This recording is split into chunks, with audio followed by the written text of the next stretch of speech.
Aïkido est un reportage de Lucien Gavinet commenté par Thierry Roland, datant du 16 décembre 1964, pour l'émission Les coulisses de l'exploit.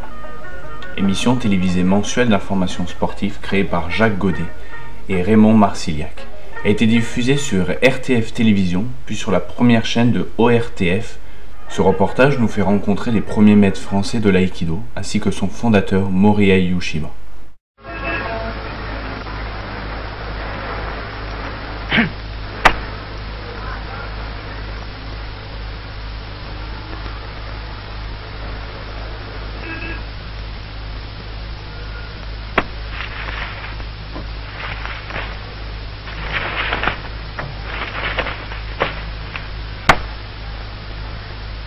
Et voilà, ce n'est pas plus difficile que cela.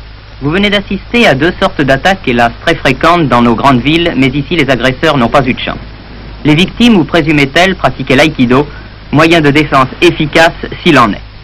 Ce mot aïkido, beaucoup d'entre vous, j'en suis sûr, l'entendent pour la première fois. L'aïkido n'est pas un sport, c'est un art martial d'origine japonaise, aï signifiant littéralement unir, mettre ensemble avec harmonie, ki voulant dire esprit, do signifiant route. Ici, la force physique n'a qu'une importance secondaire, l'aïkido étant la voie d'accorder son esprit avec celui des autres et par extension à l'univers. Monsieur Clément, représentant l'aïkido à la Fédération française de judo et des disciplines assimilées, nous explique maintenant si l'aïkido s'est facilement implanté en France. Non.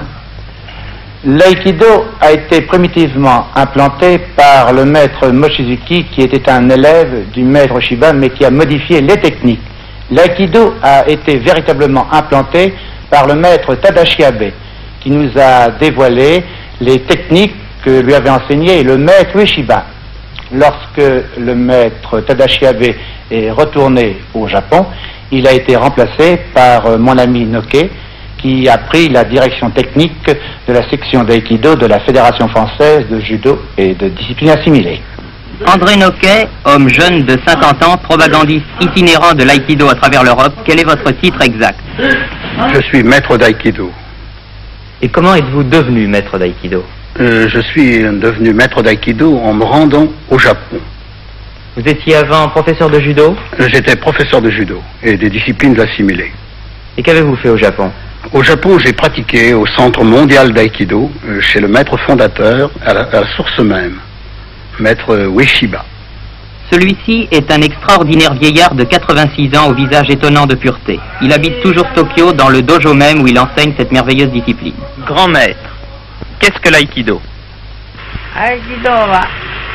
L'esprit de l'aïkido est de sauvegarder l'amour.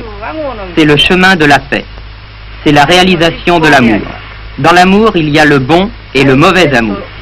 L'aïkido sauvegarde le bon et nous essayons chacun de purifier nos âmes et nous enseignons à chacun de marcher dans le droit chemin.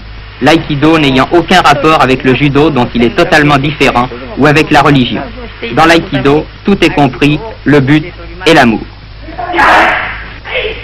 Vous êtes resté combien de temps au Japon? Je suis resté près de 3 ans, chez lui. À apprendre ce qu'était l'aïkido? Oui, apprendre ce qu'était l'aïkido, et sous sa direction personnelle.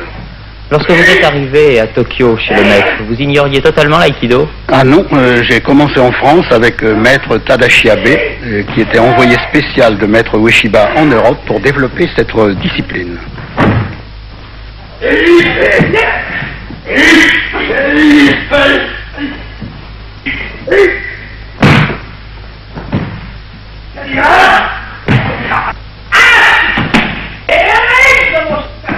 Je me levais tous les matins à 5 heures du matin et je nettoyais la salle avec les camarades, les disciples japonais du maître. Car il faut nettoyer la salle. Il faut nettoyer la salle, il faut balayer avant d'apprendre. C'est très drôle parce qu'en France, si on donne des leçons puis qu'on dit aux élèves de balayer la salle, je ne pense pas que ça serait possible. Qu'est-ce qui différencie le judo de l'aïkido? Judo, c'est un sport avec des attitudes préarrangées. Comme en boxe, comme en lutte gréco-romaine, il y a des mouvements, n'est-ce pas? On doit se saluer, on doit respecter un rituel. Mais dans le aïkido, c'est une méthode de combat qui est très efficace dans la rue, n'est-ce pas? C'est une technique à mi-distance. Tout le monde peut faire de l'aïkido? Tout le monde peut pratiquer de l'aïkido. C'est une excellente méthode d'éducation physique, de maîtrise du corps également. Pour les jeunes aussi? Oui, c'est une gymnastique articulaire remarquable. Pour les jeunes également. Est-ce que vous pensez que l'aïkido apporte quelque chose à l'être humain? Oui, il apporte beaucoup à l'être humain au point de vue du concept de la maîtrise de soi, n'est-ce pas? En pensant que le réflexe doit jouer dans une attaque et non le cerveau. Il y a peut-être le concept du bouddhisme zen qui dit de faire le vide et de laisser agir le réflexe. Pourquoi, à votre avis, l'aïkido est-il moins connu en Europe, par exemple, que le judo, le jujitsu ou même le karaté? C'est normal, le aïkido était une technique secrète il y a 20 ans, 25 ans. Et le maître Ueshiba, qui est fondateur de l'aïkido, a maintenant donné, n'est-ce pas, comme on dit, les feux verts pour le aïkido. Pourquoi l'aïkido était une technique secrète? Une technique secrète qui était réservée aux personnages de haut rang au Japon, à la police impériale. L'aïkido peut être mortel? Bien entendu. C'est comme la langue, on peut dire des choses bonnes et mauvaises, c'est la même chose.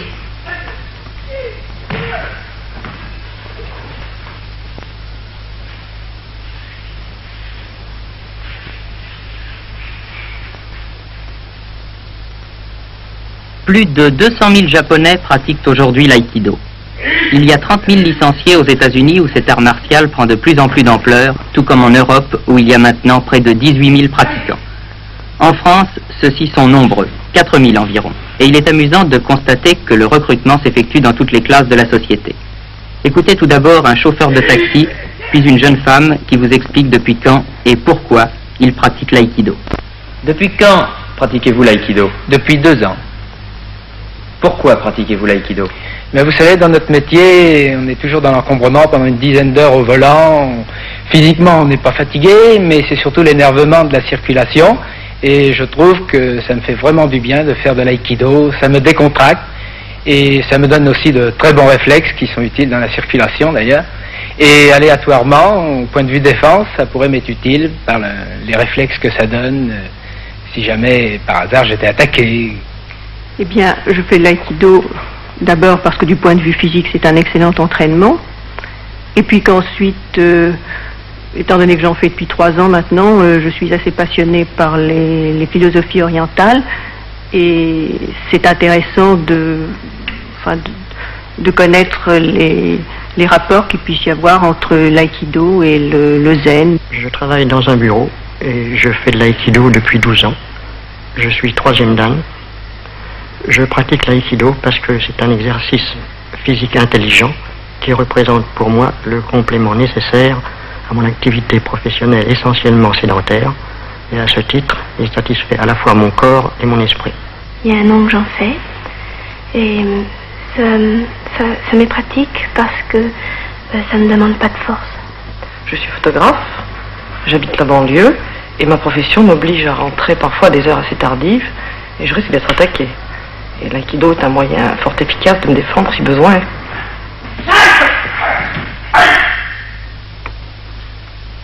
Les Japonais possèdent plusieurs sortes d'arts militaires. Les uns emploient les armes comme le kendo, l'escrime japonaise, ou le kyudo, tir à l'arc. Les autres, comme le judo et le karaté, ne les utilisent pas, et l'on pourrait ranger l'aïkido dans cette catégorie si ses principes essentiels n'étaient utilisés aussi bien dans le combat avec ou sans armes, comme ces démonstrations vont le prouver.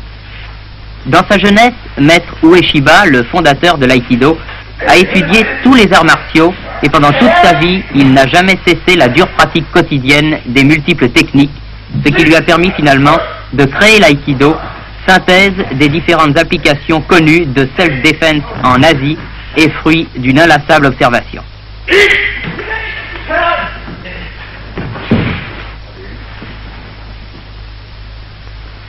Les techniques de l'aïkido apparaissent aux profanes comme étant extraordinaires de rapidité et de précision. Mais les nombreuses applications de ce système ne deviennent efficaces qu'après un entraînement sérieux de plusieurs années. Les débutants doivent apprendre tout d'abord à se déplacer autour de leurs adversaires suivant des angles de 180 à 360 degrés sans perdre pour autant leur équilibre.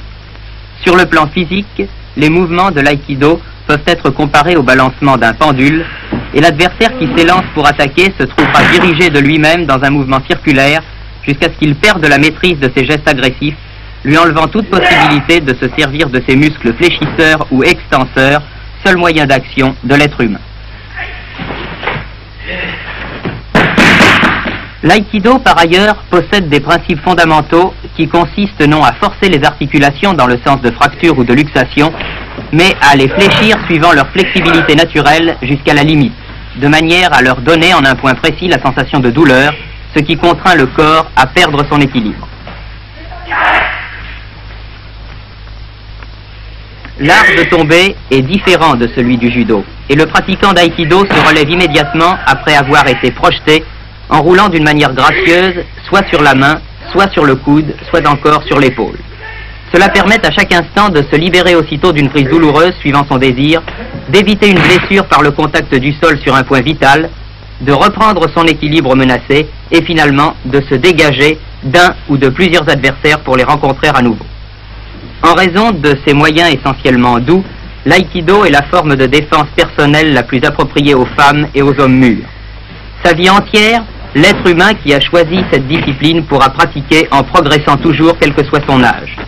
Un mot encore sur le costume typiquement japonais. Le haut s'apparente au judo, quant aux sortes de pantalons noirs, ils ont leur raison d'être. Ils ont pour but, outre de vêtir le pratiquant, de masquer à l'adversaire le travail des jambes, extrêmement important dans l'aïkido. Enfin, pour conclure ces démonstrations effectuées par André Noquet et son assistant Jean-Daniel Couépé, ces démonstrations qui ont parlé d'elles-mêmes, je pense, quant à leur efficacité, et quel que soit le nombre des agresseurs, nous rendrons la parole à Maître Ueshiba, le fondateur de cet art martial où l'esprit a toujours le dessus sur la force brutale et bestiale. Maître Ueshiba dit « J'ai créé l'aïkido pour que tous les corps, tous les esprits soient sains. Je l'ai fait pour que tout le monde ne forme qu'un et je m'en réjouis. Puisse-t-il être entendu dans notre monde tourmenté. »